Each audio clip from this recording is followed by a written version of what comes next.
Halo semuanya, jumpa kembali dengan saya di channel Gudang IT.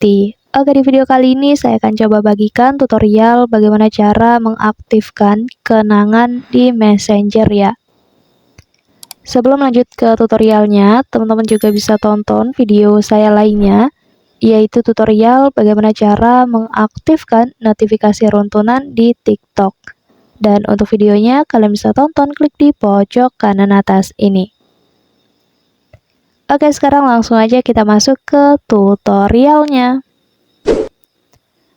Jadi di aplikasi Facebook Messenger, kita itu bisa mengaktifkan yang namanya kenangan ya, teman-teman.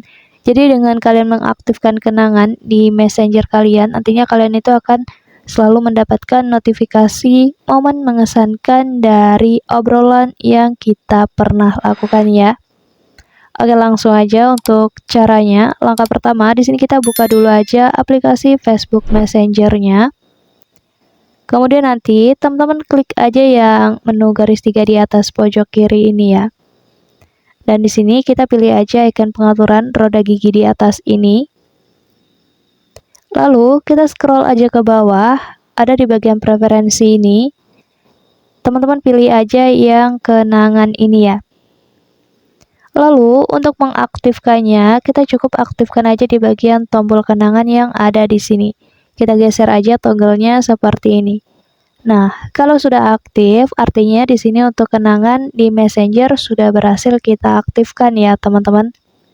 Jadi di sini untuk notifikasi juga pastikan kalian aktifkan ya, supaya nantinya notifikasi akan selalu datang ya ketika ada momen yang mengesankan dari obrolan.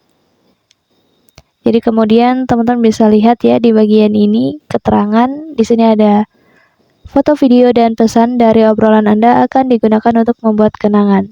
Nah, jadi kenangan yang dibuat nantinya berasal dari foto, video, dan juga pesan yang berasal dari obrolan kita.